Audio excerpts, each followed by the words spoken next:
Apologize in advance for all of these things that have been going on. So we about to move forward and respond effectively and make sure that this is an excellent meeting. So let's get started. Like I said, welcome. Um, so what we're gonna do real quick is just review the game plan a little bit. So before we get started, because we have speakers coming in at 10 who will be doing some amazing things for our organization. So the game plan, right? A little bit about myself. Austell, Georgia, chemistry major, uh, bachelor's of arts in chemistry with minor in Africana studies.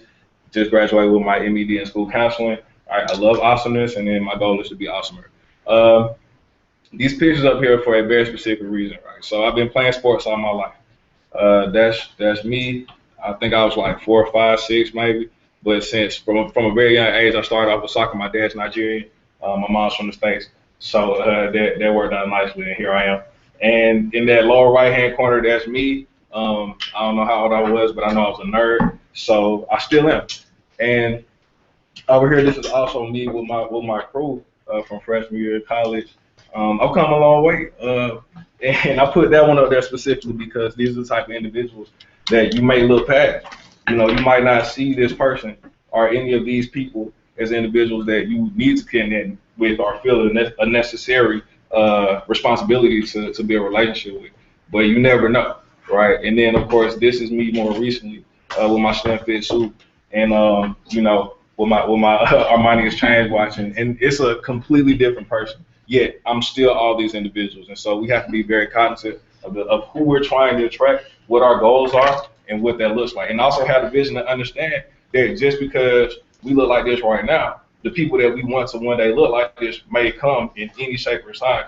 And so while we're moving forward, we have to be cognizant of that. All right. So my vision and mission for the organization. Good morning. Hey, brother. All right. So, right. My goal, my vision for the organization is creating an effective and self-sustaining organization that consistently attracts and builds winning leaders who attract and build winning teams and attract and build a winning organization, right? Attract and build, that's very important to me, right? We're going to talk about the process of attraction, but at the end of the day, we all know that there are certain people that you're just attracted to. Like attracts like. So a lot of your friends are going to think the same, act the same, have common characteristics. And so you want to be able to attract and be a person who attracts winning individuals. So that's part of it. And then the building piece is, well, what if that person isn't someone you would consider a winner? What if they already aren't there at this point in time? Well, we're going to build them, right? We're going to effectively develop individuals to get to the point where we would consider them to be winning, whatever we consider winning to be. And we're going to work on it. We're going to define those things operationally so that we all have a clear and shared definition and vision for the overall organization. And then my mission is to find effective ways to mobilize and energize the holistic resources of all people at all levels of the organization towards a clear and shared vision that aligns the vision, missions, and goals of each individual to those of the organization. So what am I saying? Basically, each one of us has our own self-interest. We all have our own goals. We all have our own vision for our lives. Now, the most effective way for us to all come together and work together is to be able to connect the things that are most important to us to the things that are most important to the organization, right? So that's all that is saying. We're going to clarify what those things are, what's important to you, and then we're going to connect that to what's important to the organization so that effectively you're killing two birds with one stone, two or more birds with one stone. Does that make sense, everyone? Yeah. Excellent. Excellent. So what are the critical questions? How do I win, right? So what does winning mean for you, right? How do we win collectively? Right? Then what is losing for you and what is losing for us collectively? Those are very simple questions. I want to make this thing as simple as possible. So at the end of the day, like I said, I've been playing sports my entire life, right? So if you're playing a sport, basketball for instance, right, there are only two ways to win. What are the two ways to win? Score more points or keep the team from scoring points. Exactly. You're either scoring more points than the other team or you're making sure that the other team scores fewer points than you, right? It's clear and simple, right? Anything else, you cross somebody over, you break somebody's ankle, it don't matter if you didn't score more points than the other team. If you dunk on somebody, you still get 2 points, right? If you shoot a three-pointer, you get 3 points. But if y'all lose a game and you shot a three-pointer and you didn't win, which is the primary goal. So it's very important to understand it. And then we can break down, after we figure out what it means to win, roles and responsibilities. You know, on a basketball court, you have 5 positions, and then you have a coach. And then if you want to break it down a bit further, you have the back office, you have all of these different individuals who come together to make all of the team functions come together. So we're going to define those roles and responsibilities for the organization as well as what it means to win. Yes, ma'am. Slow it down. Sorry, I'm hyped. I'm excited. Thank you. So. Deep breaths. Good job. Right. Okay, so my objectives. I want to make sure that we create clarity, right? Singularity of purpose. And we're going to create that clarity by defining these things, the overarching principles of the organization. Concerted action. So what do we need to do to most efficiently and effectively use our energy? And then a very simple focus. So break it down as simple as possible. Consistency, right? What are our tens and what are our tendencies? Are we happy with those? Reliability, making sure that we can do it over and over again, and then we can always do it when necessary. Evidence-based and data-driven and best practices are the types of data that we'll be collecting. And then duplication, right? So able to be shared and duplicated easily. So as we spread out, we have regions. We also have affiliate institutions. We have affiliate chapters as well. So how do we get to a point where what we're doing is standardized? Where if you go to anywhere in the United States, there's going to be an NBJSA way of doing things, and we are consistent in that way. And when we reach that level of duplication, that's how we can really start to grow. Now, when we get certain things in place, like for instance, if we have 1,000 members coming to the organization this year, we have to make sure that we have a system that is able to accommodate that many individuals, right? So that's what we're going to focus on, strengthening our system so that can happen. All right, so real quick, I'm going to go over these guiding beliefs, and then I'm going to give an opportunity for your minds to be blown.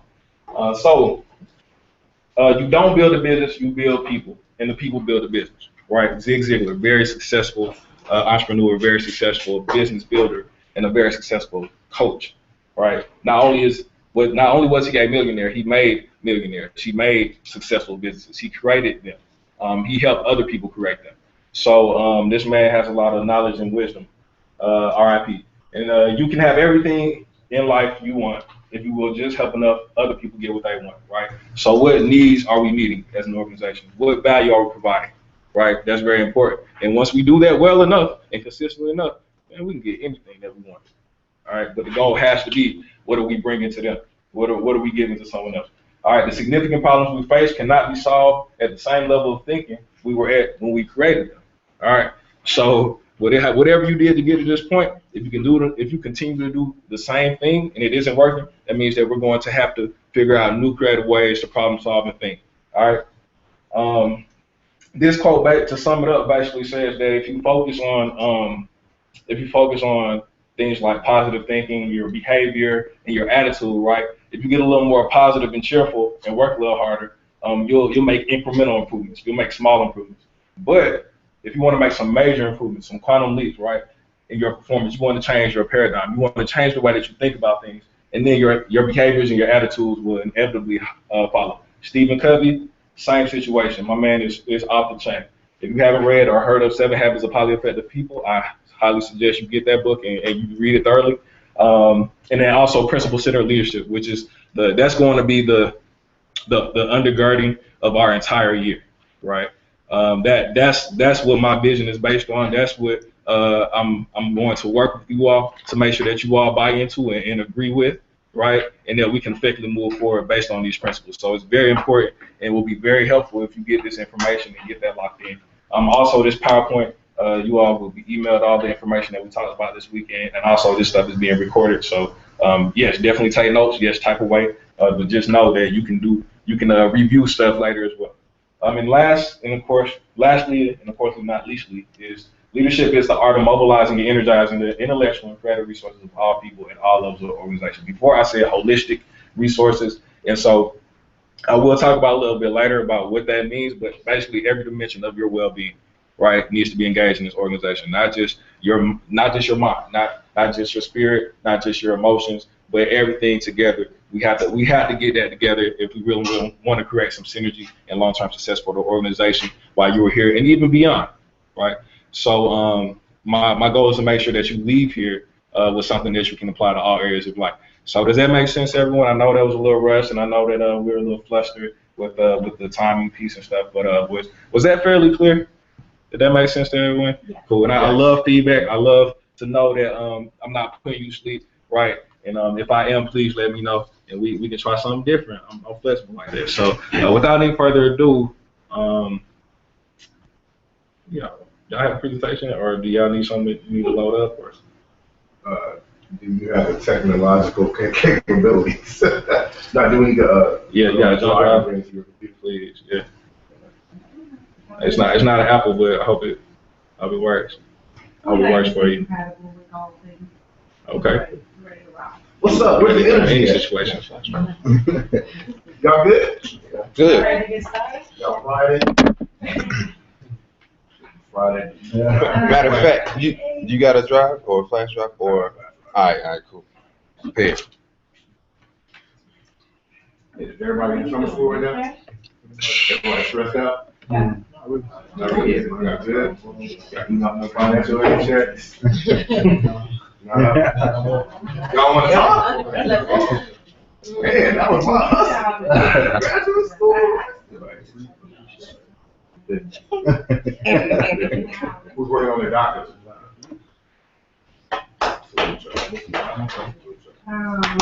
NVG. Okay. There you go.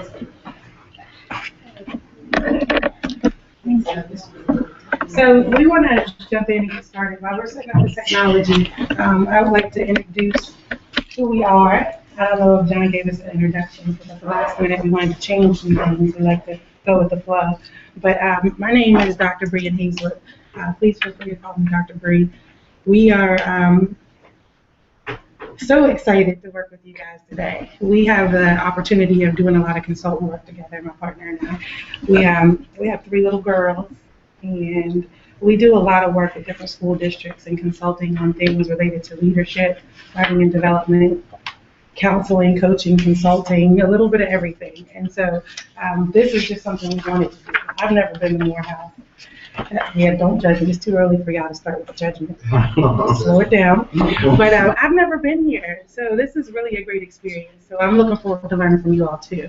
By academic trade, I'm a therapist, a counselor, all that fun stuff. So our goal for today is to jump in and really reflect on and build on and explore the origins of how you became a team member. So we're going to go back today and look at the first team you played on. You know, the first team you played on. What's the first team you played on? Where'd you learn how to be a team member? And your family. That's your first team. Yeah. Everybody's like, I don't even want to. We have to. We have to. Y'all have to get to know each other. Y'all really have to get to know each other. Your communication patterns, who you are, what roles you play, that comes from somewhere. So we're going to do some work so y'all can understand each other a little bit better and how you interact in a group. And hopefully, we'll talk about how you can take ownership for some of your hindrance roles. How do you hold up the group? And also ownership for your maintenance roles. What role can you play to keep the group moving forward? And everybody can't do everything. Does that make sense? Yes, ma'am. So we're going to do some candid work today. Now I'd like to give Sexy Chocolate an opportunity. Hot boy there. Look at that bow tie. Back in the day, I used to try to tie these bad boys. It used to be like this big, too. Like, you working on it, baby? So I guess for me, the most fulfilling thing I get to do is work with my partner in all things, in parenting, in life, in our consulting business. And that's why I kind of took the seat, not to be rude, but I want all eyes and all attention to be on her, because I learn every time she speaks. My chief mentor, my chief supporter, and my partner in the hustle, right? And so I use the word hustle, not like we're here to get over on y'all, because it's just a gift, hopefully a gift that you all can receive. But the hustle is tenacity, it's effort, it's energy. That's always applied, right? I had a chance to meet a brother named Hotep. Y'all met Hotep before? Yeah, well, he has a book called The Hustler's 10 Commandments. And it's leadership strategies and styles, right? But, so we sample a little bit from that to kind of create my hustle. So my number one law is the number one law in his book, and it's the number one law I want y'all to remember. It's your network. Repeat after me, please. Your network. Your network Is your net worth. is your net worth. Y'all figuring out what I'm putting down? Absolutely. This is the core right here. This is the core. If we look at all of our culture, we're all from the African diaspora, so if we look at our African culture, if we look at our Native American culture, there was always like a tribal council where all the chiefs came together, all the bosses, they came together, so that there was a synergistic message that y'all could take out back to your individual villages so that y'all could get things done. So this is where we are today. My name is Alvin Hazel. I'm originally from Los Angeles, California. I finished my master's in education and higher education administration. I did 1 year in a doctorate program in curriculum studies, and I was like, I don't want to do this. Not that I don't want to do my doctorate, but not in curriculum studies, not what I'm passionate about. So I took the L, and I'm going to start over again. We started the Hazel group because we have, my partner said we have 3 small children, and we've seen some of the disproportionality that happens in our school system. So we wanted to not be at the parking lot talking trash about the principal, but we wanted to actually do something about it and add to the value. But again, as she said here today, we're going to talk about relationships and relations, right? So the reason we changed things up is when we came in, we could feel energy. We could feel energy. Yeah, y'all look mad. Like, why are we here? Yeah, y'all look mad. You know, y'all don't look like a tight-knit group, or, you know, y'all just kind of look like y'all showed up to see what's this about. What they going to say? I don't even like it. Like, that's kind of what y'all look like. But for us to really do this work, we have to go a little bit deeper with each other and put that time in to get to know where we're coming from. And that's where the synergy comes from. But we got to go to the root of the root. So before we get started, we have to create a group promise. Group promises. Put your stuff down. I like to say, unplug from the matrix for a second. I want you to first introduce yourself, but I don't want you to introduce who you are in a really cliched way. My name is so-and-so, and I don't want your CV, I don't want your resume, your pubs. I want you to tell me who you are in your village and what is your village. Yeah, it's called metacognition, thinking about thinking. All right, so we're going to work today. How do you define your village? What is your village? I'm expecting a lot of different answers, but I also want you to say, who are you in your village? Okay? Some of you may be thinking family. Some of you may be thinking your fraternity. Some of you may be thinking your neighborhood. Who knows? But I want you to start to conceptualize what's your village and who are you in your village. Okay? Y'all thinking? Anyone bold enough to go first?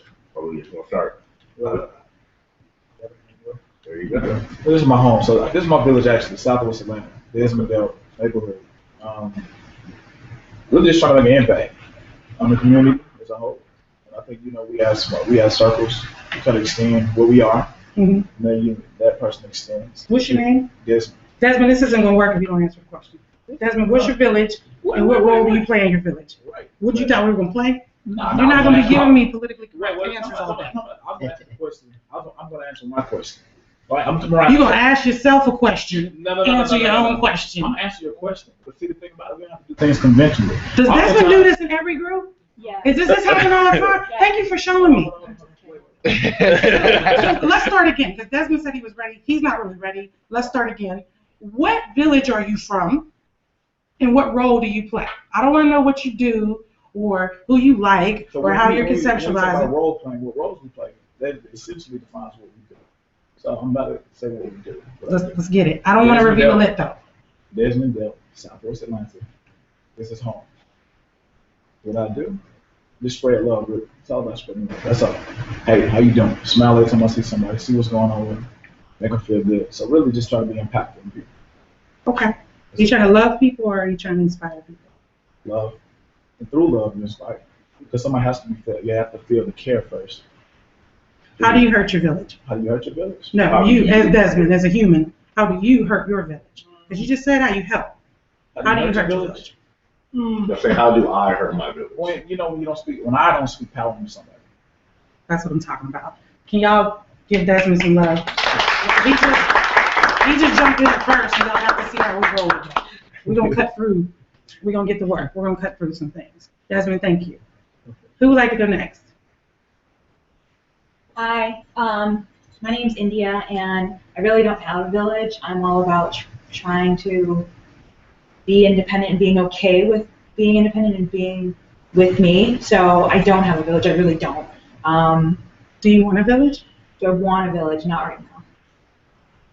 Your entire body says something different. Okay. Well, I don't want a village. I'm just about being comfortable with me instead of trying to find other people to define who I am and being just a member of a village versus being okay with just being me and being by myself.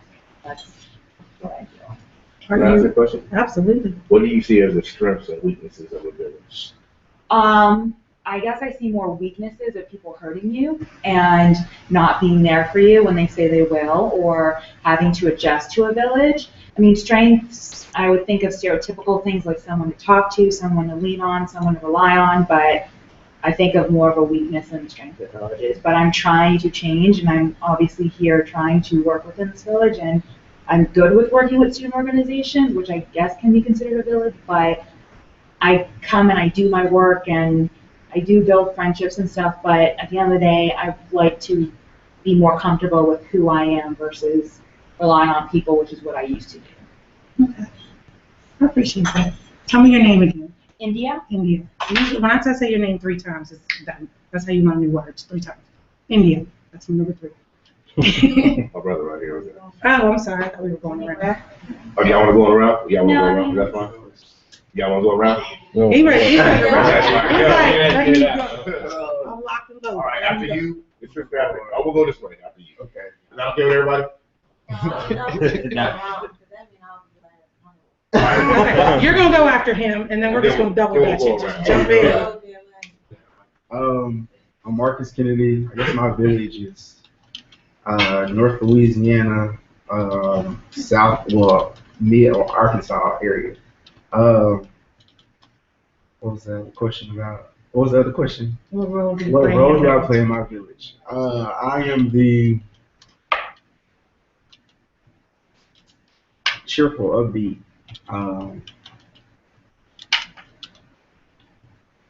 non-judgmental.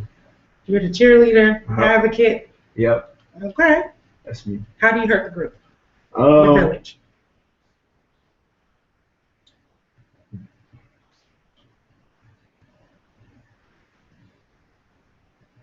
I think I can hurt the group by not responding soon enough. Indecisive. Yeah. Okay. That's a black man thing, bro. I just want you to He like speaking yourself. Okay, I appreciate that. Tell me your name one more time. Marcus. Marcus. The sister to the left of India. Hi, Kimberly Monroe, village, I would say, is it possible to have more than one village? Yeah, anything's Okay. possible. So like Marcus, Northern Louisiana, Romney, I've made a home there, undergrad, master's, and then back home, Lake Charles, I know it. I guess for me, my role, is helping, and sometimes to the extent of being too busy to, I guess, address my needs first over others. So I'm also very vocal. So as I'm going throughout my day, I'm always making a point to speak my mind. That may hurt the group as well because it may not always come out as a pleasant, it may come out as being harsh in some aspects. So I think for me, I can help the group by being vocal in the wrong moments. Okay. What is it? You talked about timing. You also said that sometimes your messages can be harsh. Mm-hmm. What is coming across as harsh? Is it tone? Is it? I think it's just telling the truth. Because some people are not always receptive to honesty. You mean your truth? Yes, I guess, yeah, it's coming out of, my truth and my truth. So you want everybody to just accept your truth a little bit, It's or? not necessarily accepting it, it's just, I let it be known. It's not, it's never never to be accepted, just I let it be known. Very vocal. Okay.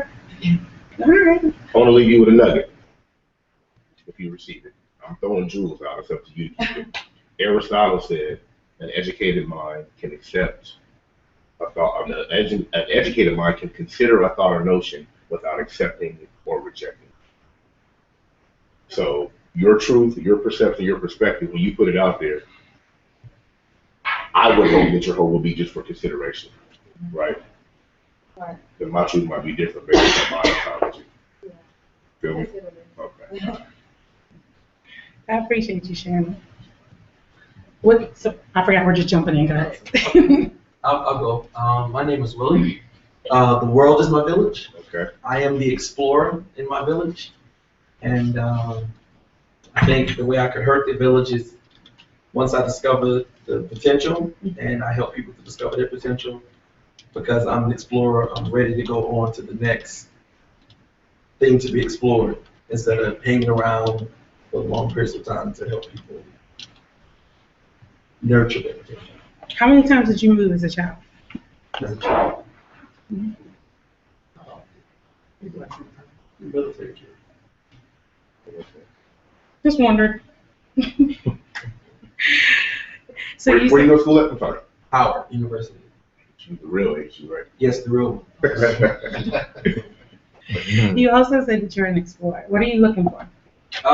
What I'm looking for, I'm constantly looking for people who don't recognize their own potential and help them uncover that or uncover that within them and then set them up so that they can move forward. Oh, you're running around looking for people to save. Of course. And then what happens once you save them? Well, hopefully I've saved them enough to kind of build them up so that they can do He said he launches them. Yeah, launch. Go. Yeah, I'm a launcher. Willie has saved you. Like that. Well, no, not Willie. You have saved yourself. I just uncovered. I'm a conduit. Right. I'm just a conduit. You saved yourself. I just uncovered. I like it. I mean, you're a freedom fighter. You want people to feel free. Right. Do you feel free? Yeah. Okay. We'll find out. Or maybe I'm in chains to that concept, to that constant. That's metacognition right there, brother. Thinking about your thoughts. That's what I'm talking Is that what I'm supposed to be doing right Yeah. now? Okay. Yeah. Well, and we're going to talk about that. Self-awareness it's about being able to see yourself. You know, thinking about what you're thinking about. So we're going to keep working though. I appreciate that, Willie. Who else wants to jump in? I'm Kenneth Williams. I'm from Houston, Texas. I have two villages, my home in Houston and also in Ramble. For a long time at Ramble, I think I was in Cadence for a while. But, in Houston, I was a protector and provider for my family. Why do you describe yourself as an antagonist? Because some issues I went through undergraduate years. I didn't see it clearly. And I let that have an effect on my belief. Mm-hmm. So being able to change that, I was able to see things in a different perspective. Were you a bully? No, I wasn't a bully, but I was very opinionated. You were very what? Opinionated. Antagonist, opinionated. And opinionated at the wrong time, basically. Opinionated middle of functions. What type of stuff were you saying? I'm just curious. Well, basically just putting on the table of, of course we go to Grambling and things are kind of swept under the rug and try to make, neat. But I wasn't that type of person. I always say what the issue was. And so I can fix it. But basically, I guess I can fix it.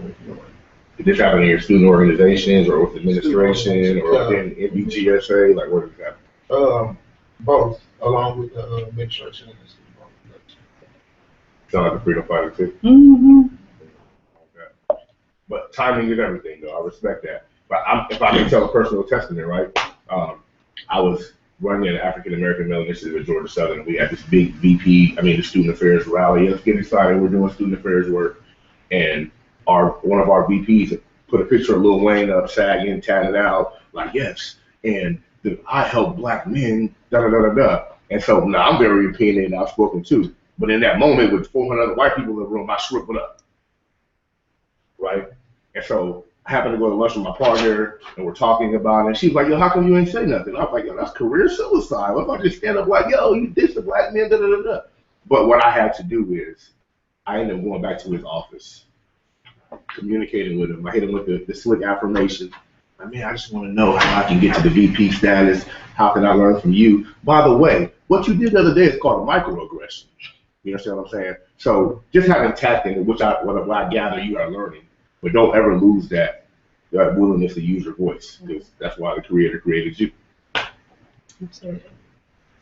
You don't get off the soapbox. You know.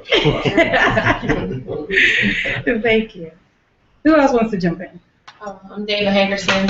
I think my primary village is the Hankerson and Frederick family.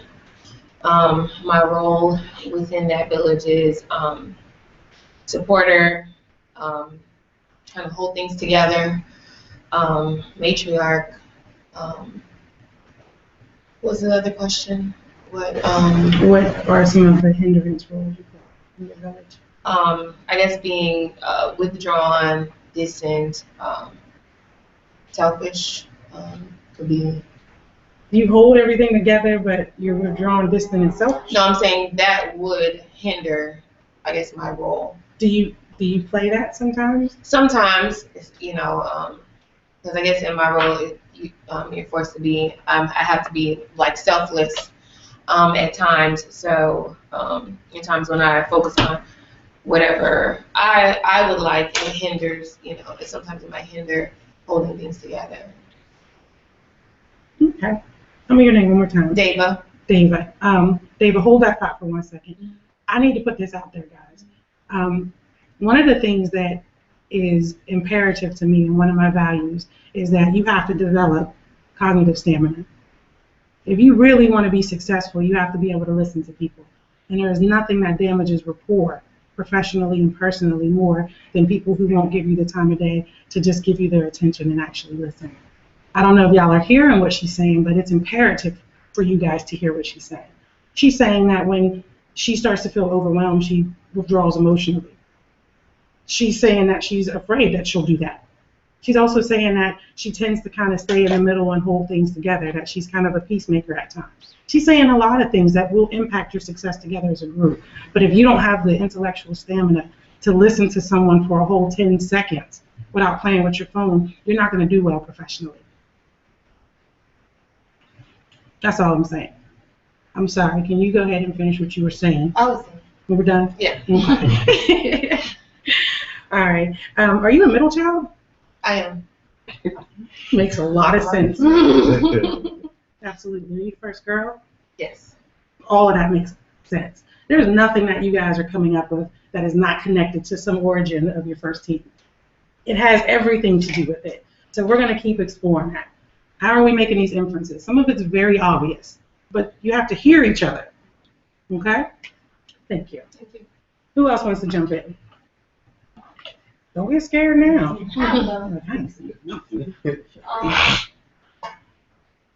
I don't have a true village. I kind of slide through like different villages at different times. I don't really belong to a certain one.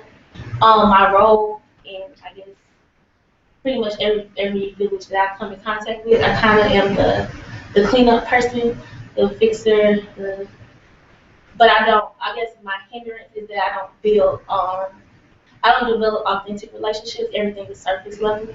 And so that can be a problem. I can do work and I can be a team member, but I don't connect enough to go on beyond that project. What is it that you don't want people to see about you? I guess. You do know. I'm not gonna let you play the dumb role, because I see that one of the things you do is when you get nervous, you start acting like, I don't know, oh my God, I don't know. That's not gonna work for us in this circle. So what is it that you don't want people to see? I think a lot of people underestimate me. A lot of times I come off as, I guess you could say wretched, for lack of a better word, sometimes. And I think that is part of who I am. That's not all of who I am. And I feel like, I don't like to let people in close. So I just let them see the fun part, I work with you, we can have a little bit of fun, but I don't like to let people in. I don't like to let people in close. When I get nervous, I act like I don't know, so the attention goes off of me. But then I don't really understand why no one knows me and why they think why they underestimate me. If you're projecting that entire scene, why are you surprised that that's what people think? Oh, I'm not surprised. I'm not surprised that they underestimate me. Why is that what you want people to see? I don't think that's what I want them to see, but I think it's kind of just how it is. Where'd you pick that up?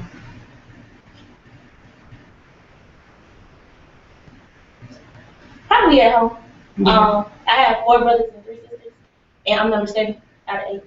So, and I'm the good child. I'm the one who went to college. You know, I did everything what I was supposed to, and so I kind of just always fly under the radar. I do what needs to be done, but I just fly. Because you don't want people to see. I guess I'm just used to not being seen more so. Because you don't want people to see. Y'all gonna let her get away with the I don't knows? Because part of being in a village is to be able to call each other out in a loving way. What is it that you don't want people to see? Because you're putting a lot of effort into people not seeing you.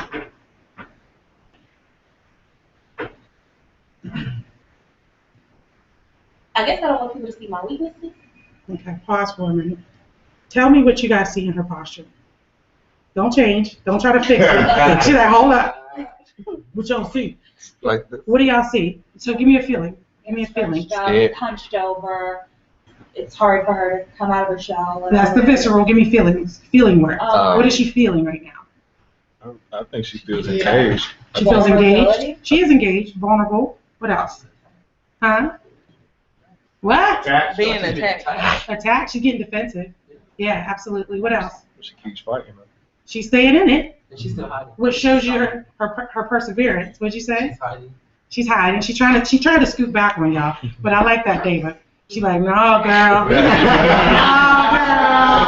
Let us see you, girl. She looks kind of, feelings or, Feelings. okay. Feelings. Proper. Wall. Huh? Like she's hitting a wall and you keep trying to punch down that wall. Yeah. And I mean, she's responding because she keeps answering your questions. It's taking time. Yeah. Yes. Cover Does she the want to wall. do the work? Yes. She lets How do you know she wants to? She didn't cuss me out. That's good. What else? I have too much respect. What is the danger of building a wall? Other people can't get it. Nah, that's not the You can't get up.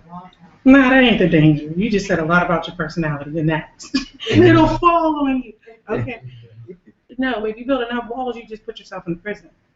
And you don't get to choose what goes behind your walls. When you put all of your feelings and all of that behind a wall, you also put your gifts and your talents behind it too.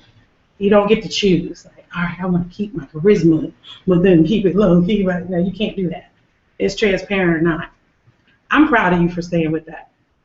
I'm really proud. I'm really, really proud. Y'all give her some love. When people say, Rich, you gotta go for it. She's like, that's the last time. Who else wants to jump in? Who's ready? Yes, I'll do it. My name is Vershawn True. With a V? With the V. Vershawn? Yes. I like that. What'd you think I was? You was ready to fight. No. You guys will call your mom like, hey, Vershawn? It's a nice name. My village, I'm from Georgia, Savannah, Georgia. I reside now in Baltimore, Maryland. I guess my role in those villages would be servant. I guess more so at home, I guess would be a patriarch. So A patriarchal servant. That's an oxymoron. Maybe not. Oh, we're gonna. Sorry, that was I say that because when I was younger, I have an older brother, but he's he doesn't act so much as the older brother. So my mom treats me as if I'm the older. Are you the middle child? Yeah, I am the middle child. You know what they say about middle children. We're great at whatever the oldest is bad at. Mm-hmm. We spend our whole life with whatever you suck at, like, yeah, I'm about to be a leader. Right. But you ain't a leader. Yeah, whatever you, yeah. So I was always doing everything around the house. Where was your dad? He was away from home. Well, he and my mom separated. Mm-hmm. For a while. He came back? You were still pissed Came back about with that. a vengeance. I see. You look like, you like, yeah, that came back. I'm just asking. how do I hurt that village? By not being as vocal as I should. Yes. Something tells me that's not really what you struggle with in a village. Really? Yeah. Well, I'm just coming to this, I guess with the couple of years, the new year. I'm like, I'm not taking, excuse my fluency, I'm not taking no shit from my life, basically. So. How's that working for you? Oh, it's working out. Well, I'm good. Everybody else is engaged. I thought you were going to say your hindrance rule is that you don't forgive people. No, that's not true. I actually am working on that part. You working on it? Yes, I'm working on actually building that relationship back with my father. So. Are we talking about your dad again? Oh, most definitely. We always talk about your dad, ain't we? Oh, yeah. I guess, and I Me guess too. I talk about him a lot because I'm so much like him. So I have to talk about it. What do you mean you're so much like him? You don't even know him that well. I actually do. No, you don't. Who you know about him? Everything. Where was we at last night? That just didn't- Look. He about to step out the room and call, like, see, this is why I'm trusting nobody. Let me ask you a question. Who are you closest with in this group? Who am I close with? Yeah, in this cohort here. Just keep it on middle. Sorry.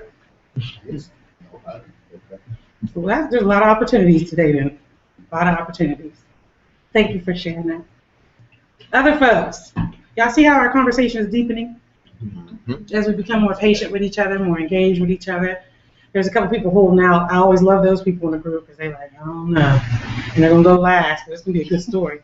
It's going to be a battle between these two who goes last. Let's just see what happens. Who's going to win? Yeah. Who's jumping in Right there? She tried to be here. My name is Naja. Naja? Mm-hmm. My village is in Sumter, South Carolina, and Clemson, South Carolina. In both villages, I play a lot of roles. I'm the person that tries to keep everything together, try to make sure that everybody has what they need. I'm very vocal, so I do state my opinions. You have more than one. Yeah. 8,900. So how I can be of a hindrance is the way that I guess I present things. If I feel like I'm not being heard, or then I just shut down. It is hard for me to trust people. Like, I don't have a problem getting to know people, talk to them, but I do, I guess, hold people back from getting to know me, that type of thing. What is that you don't want people to see?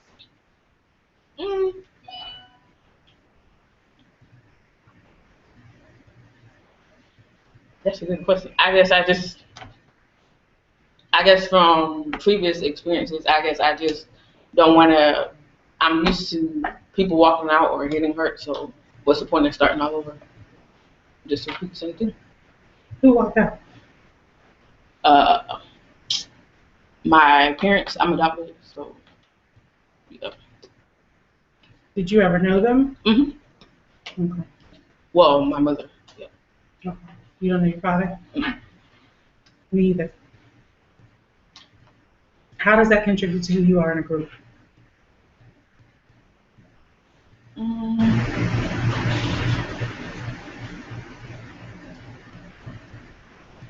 I guess I try to keep things from falling apart.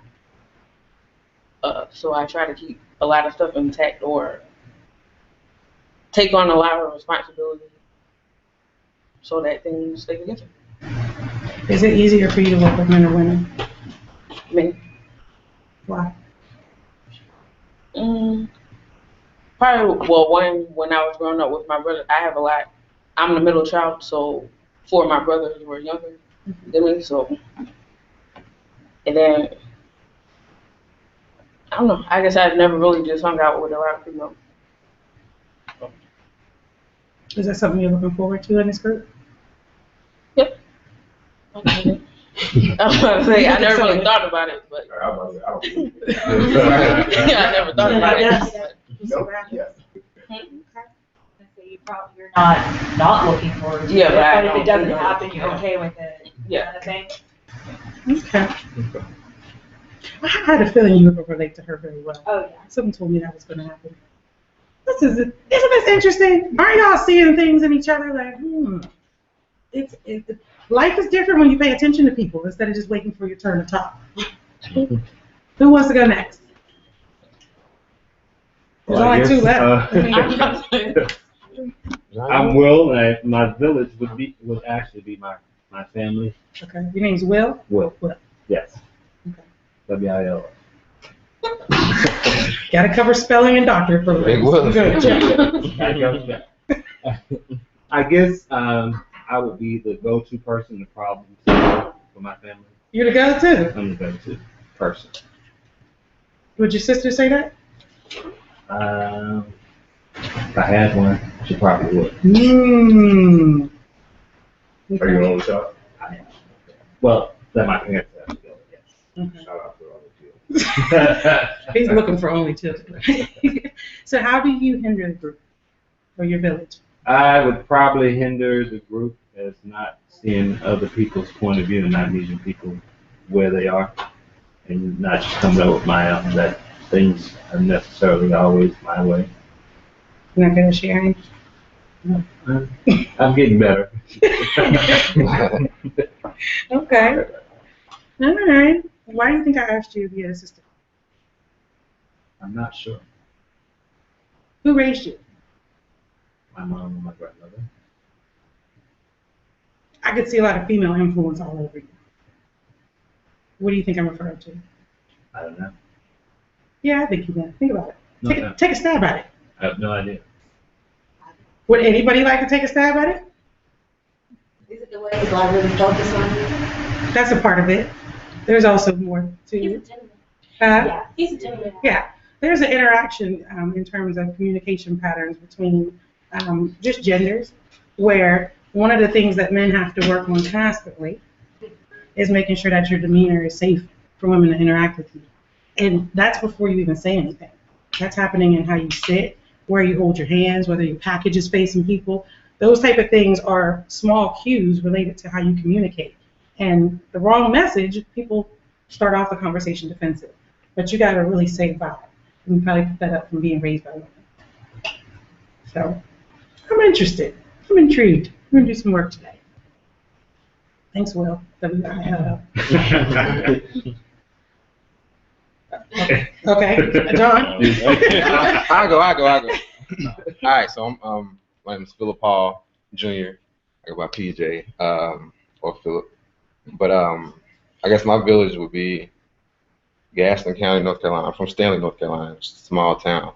I guess another village would be that group of people that are, I guess, afraid to follow their passion, and those wanting to get out of the situation but can't. And like my role would be, I guess, spreading and sharing my experiences that I've had through like college and graduate school and like with my friends and family, and those that are ignorant to the fact that you can do this and do that being the skin color that you are. Like sharing what I've been through for people that were just like me at my age or when I was a teenager and whatnot. And then I guess how it can hinder is being passive or not really not sharing experiences. And recently, one of my best friends that I went to high school with, he was like, man, and I might get a little emotional.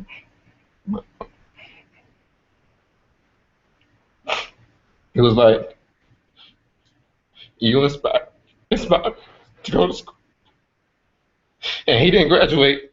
We went to school together, but he didn't graduate. He was like, the way that you went through all these, went from college to college, got a degree, makes me want to go back to school. And I didn't know. And I guess that's when I really found my role. So that's what drives me. Like being a role model I didn't even know I was a role model to people that was my age. So yeah. And us.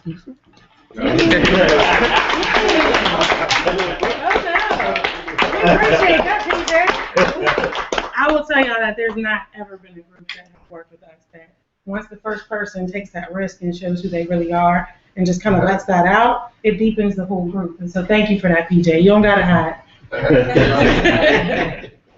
I appreciate that. So let's jump in. Now we're kind of starting to touch the surface. Did I miss something?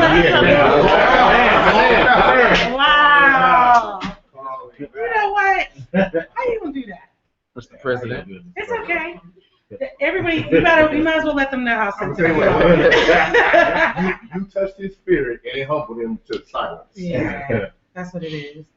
And he's just starting to, y'all two run to the same pace. Y'all are always both looking for this trajectory that's evident in the things that you say. And y'all are trying to feel like your life matters, like y'all matter. And it does humble you when someone says you do. You matter. You know, and the things that you're doing, it matters. And the things you've been through, it was for a purpose because it inspires someone else. So that's enough to humble anyone. You're up, Jay New. Plug it out. Feel your chest.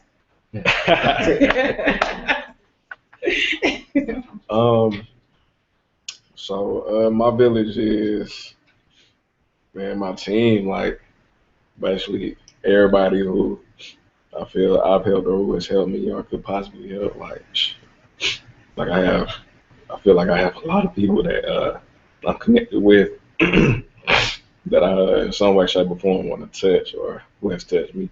So that's my village. It's not in one place. It's not in two places. Like wherever those people are. And then what do? So right now at this stage of the game, I appreciate, and I work as often as possible to show that just that I appreciate you in some capacity, and I want to make sure that if you've done something for me, you know that, and that I can in turn do something for you. My hindrances are not doing what I say I'm going to do, so I think that creates disconnect, and that makes people want to. That causes people to lose credibility. That causes me to lose my credibility. So it makes it more difficult to connect with people when they don't trust. Where'd you pick that up? That break, that it's okay to break your promise.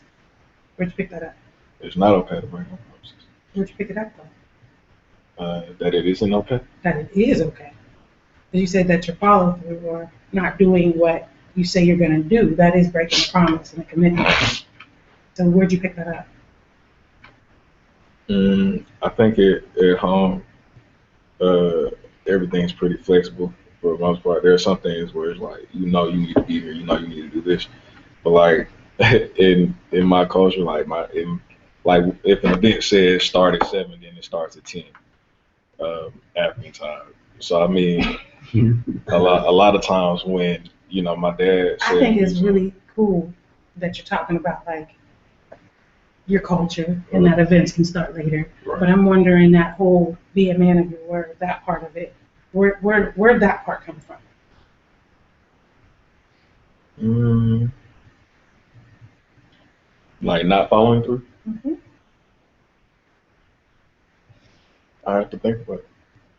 I really don't know. That's a great place to start. I don't know is the best place to start. Absolutely. I appreciate you sharing that. Oh, he can't get to me. Yeah. Sorry. I'm all like, how do y'all feel? Everybody take a deep, please. Everybody take 3 deep breaths. Like fill your stomach up, and then when it fills up, take another deep one, and then let it out, and then do that again.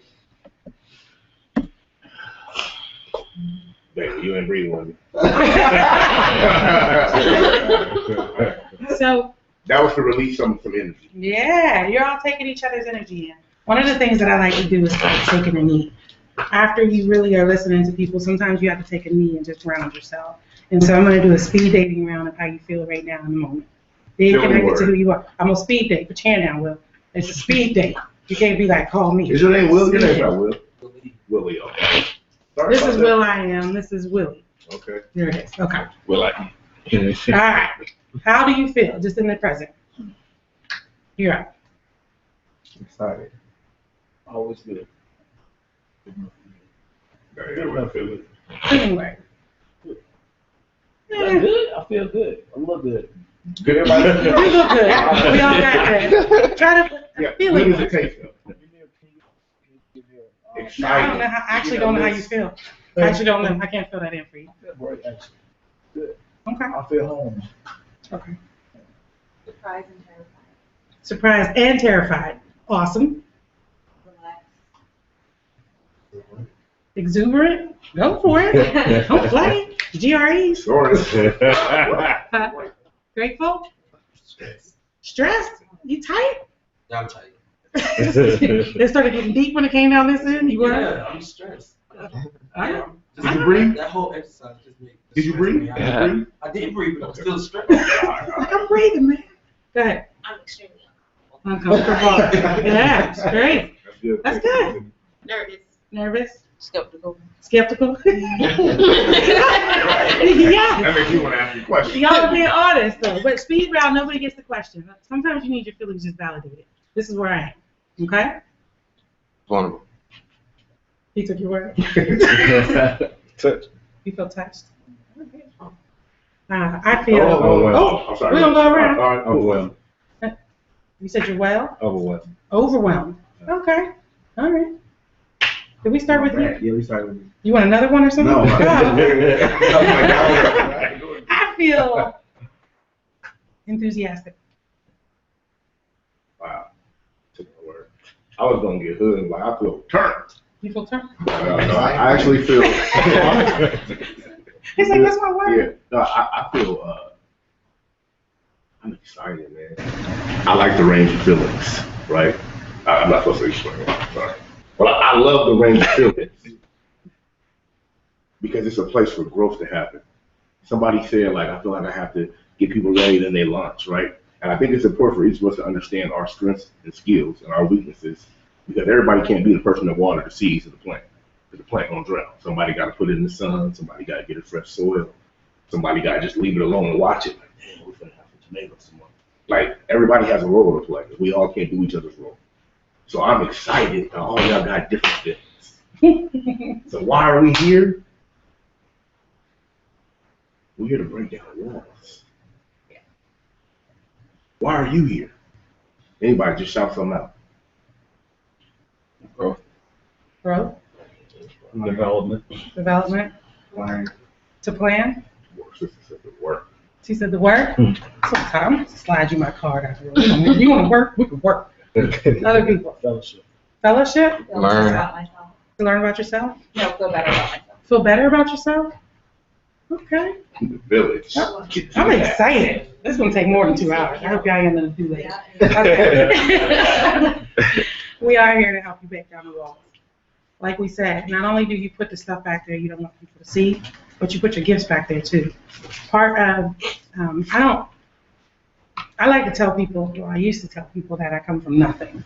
I've learned to re-author my story because I don't want to feed myself poison all the time. So now I say that I came from a background that was rich in spirit, even though we were poor by social class. Very humble. So what we're going to do today and what we want you guys to leave with, we want you to explore the origins of your interpersonal relationships and how you interact in groups and really look at yourself as maybe playing out some of the same roles that you have in your family constellations, your home team, okay? We're also going to examine personal communication patterns. How do you communicate? What did you pick up about when it's time to talk, when it's not time to talk?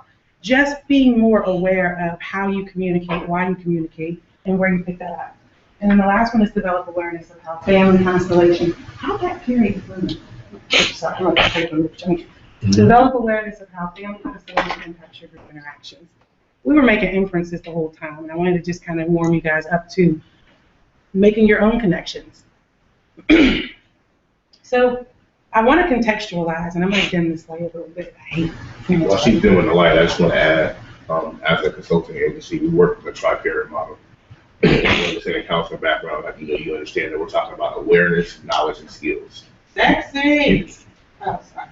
You can have all the knowledge in the world, you can be a skill, but if you're not aware of your gifts, your strengths, and your weaknesses, you will not maximize your potential. So with the I am piece, we're going to begin to open up our minds to the awareness. So let's contextualize our experiences as we work together today.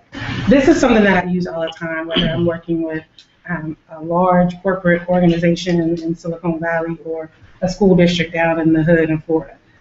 Johari's window has been something for me that really allows me to open myself up enough to learn something new. One of the hardest things to do is to learn something new about yourself. Johari's window basically says that your personality, who you are, is the sum of 4 different compartments, okay? The first one right here is your public self. That's the stuff I know about me and you know about me. That's the stuff you don't mind telling people. Give me an example of your public self. I'm black. You're black. Okay. Yeah, you're definitely a person of color. What else would be public? What about talents? Like, people know you for like what you can do. Yeah, if it's something public, because your talents could also be private, right? But your public self is something like where you went to school. The private talent. Yeah. See, you're better. You said so much of private. But the things that you don't mind people knowing, that's the stuff you put on Facebook. You know, that's the stuff that, hey, this is my name. Your public self. I know and you know. Over here you have, I'm gonna come down here. This is your private self. That's the part of you that only you know about you that no one else knows, right? That's your inherent sexual orientation. That's your the things you went through as a child. That's your private thoughts about people. That's your personal relationship with the universe. That's all the things that you know about you that no one else knows, no matter what. Okay? And we all have that. We also all have this, which are your blind spots. That's the part of you that everybody else sees, but you can't see. That's why it's so hard to learn something new about yourself. Because somebody's pointing something out to you that you can't see. So your first inclination is to let your defense mechanisms jump out. I call them defense ninjas. And you start deflecting, projecting, denying, because you can't see it. Does that make sense? Yeah. Mm-hmm. One of the things we don't conceive of is you very rarely look at you. Okay? How many minutes a day do you think you stare at yourself? How many minutes a day do you see your actual self? Physically or? Yeah. Physically. Oh, probably like, what, 24 hours a day? Probably. What? 15. You sitting around like this? Out of. Probably about 16, 18 hours Word. out. We're talking about narcissists. 16 hours, you said? Probably because you're walking by windows and mirrors every day. All right, and so you're looking. metaphysically, how often do you see yourself? When you walk, hold on a minute, I want to back up. When you walk past windows and mirrors, are you stopping to look at yourself? You're not stopping, but I'm not judging. I just want to know. Nah, but I'm not saying I'm stopping, but you are. Most people do look in that window or look at that mirror. Talk about you. Talk about you. Because I'm about to Yeah, I do. I look in. I don't stop. Sometimes I might look and stop. You know. You look at yourself in motion like this. I think that is it says a lot about your self-confidence as well as a lot about your insecurities. People that have high levels of depression, which we all go through at different times in our life, you avoid mirrors. You avoid looking at yourself. So for you to be like, when I walk past, when I open a can of soda, All right. that's right. That means that you're in a really confident place in your life, and there's nothing wrong with that. So, but the blind spots, the point of that is that people are looking at you all the time. Right now, I want you guys to look at each other very briefly before people start adjusting. Everybody's saying something at this table. Huh? What's Desmond saying? It's chill. Desmond's chill? You're doing what you do. What is Desmond's posture? What is he saying? Deep thought. Laid back. He's laid back? Yeah. Okay.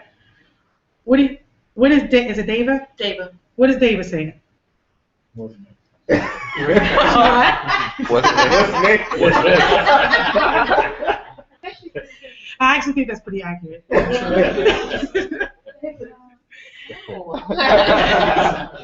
The point of it is that if you take the time to look at people, you're seeing things that they may not see about themselves. Did you mean to give off the what's next? I did not. I really didn't. I didn't know I was giving that off. Again, so my partner always tells me, I always know when you're in deep thought or you're angry because your eyebrows are squinting. So I'm like, I'm not angry. Like, ain't nobody's eyebrows squinting. What you talking about? My eyebrows ain't squinting. She's like, they did it again. And I don't mean to give off that posture, but I probably admitted the other day, like I wake up in the morning angry. I don't know why. Just like this. Hey. I'm like, my work daughter, Callie, how come your room ain't clean? Why you ain't packed your lunch yet? Like, hey, Dad, why don't you pack my lunch for me on occasion? You know what I mean? Like, so there's our times when we're not aware of energies that we're giving off, but everyone else is. And again, the blind spots are difficult because you don't see them. Okay? And the last one is, I don't know and you don't know. Okay? I don't know and you don't know is the place where no one can see you and you can't see yourself. So, which begs the question, if there's a part of you that really your unknown potential is buried in, how do you access that? If you don't know and I don't know, how do you access it? Well, interpersonal process groups, which is what we're going to do today, it allows us to work from this paradigm, but I like to use the analogy that it's like walking into a 360 mirror when you're trying on clothes. All right? You can pick up something and be like, this is cute, I can work with this. You walk into a dressing room that has mirrors all around it, and you start to see different angles. You might be like, I can't do this, because from behind, I look completely different. Everyone in your group, every other person in this committee is a mirror for you. What they give you is not the sum of who you are. It's just one piece of it. But if you can find the courage, when someone offers you your blind spot, it's a little piece. You give a piece of your public self, but instead of getting defensive, entertain it and offer something private, you're going to learn something new about yourself. It takes all three quadrants to come together for you to tap into learning something new. A great example of it is, tell me your name one more time, next to Diva. Jessica. Jessica, thank you. Jessica really showed a great example of the work that it takes to do Jahari's window. Right when someone's challenging you, you can shut down, withdraw, and get mad and say it's not true because I can't see it. Or you could offer another piece. What extra piece, as I was challenging Jessica, what piece did she offer of her private self?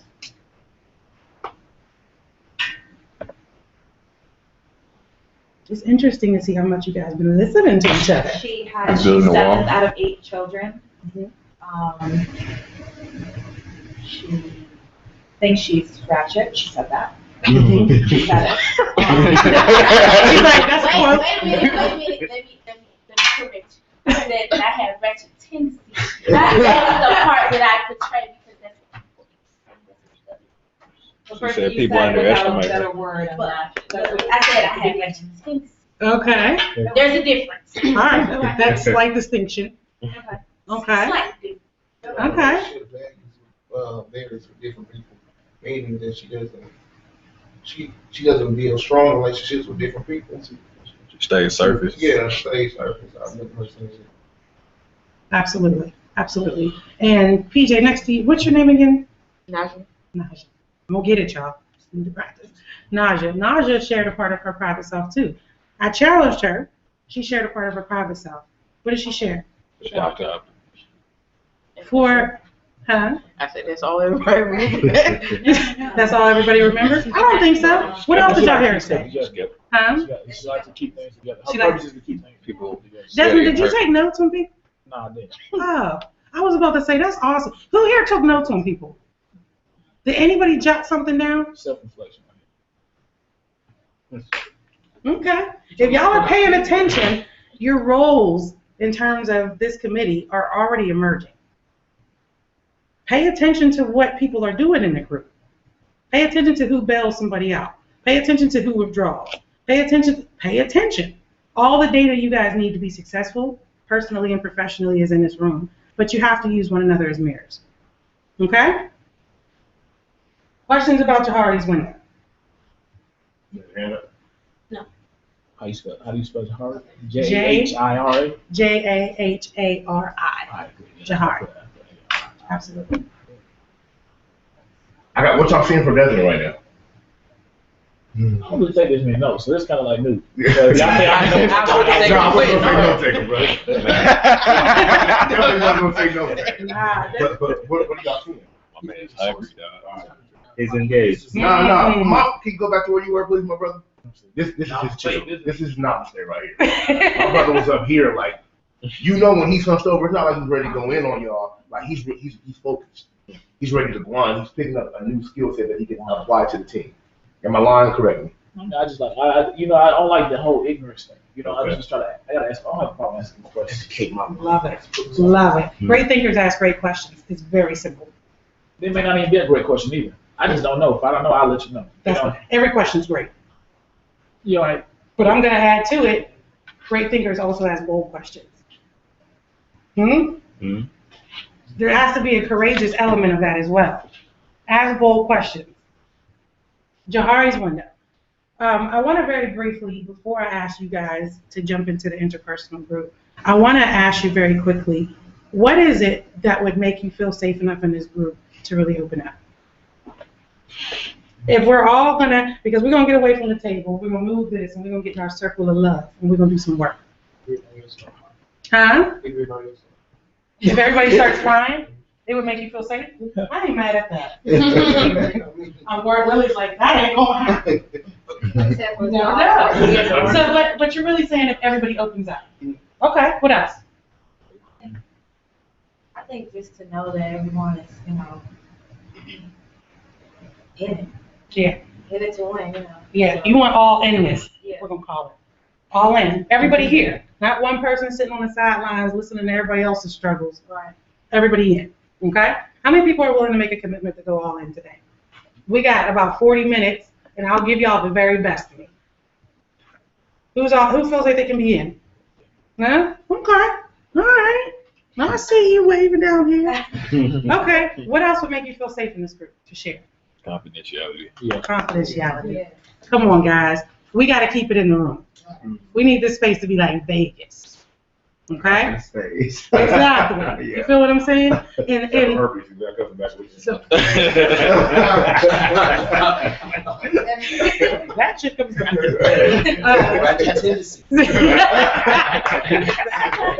One of the things we say is, y'all have to start to have an alliance that the work that y'all do when y'all get together to achieve tasks, it stays in this group. If somebody has their tantrum day and they wow out or whatever or say the wrong thing, when y'all leave this group, there's no group outside of group. Another thing I want to add is that it's really important that what people share in group, it doesn't become the sum of who they are. Okay? If you open up and share one thing, and it's similar to what Jessica was saying, now I'm the adopted girl. If you share one piece of who you are, we have to make sure that we're looking to see each other in totality. None of us are just one thing. So we have to make that commitment to see each other as whole people. Okay? Who's in on that?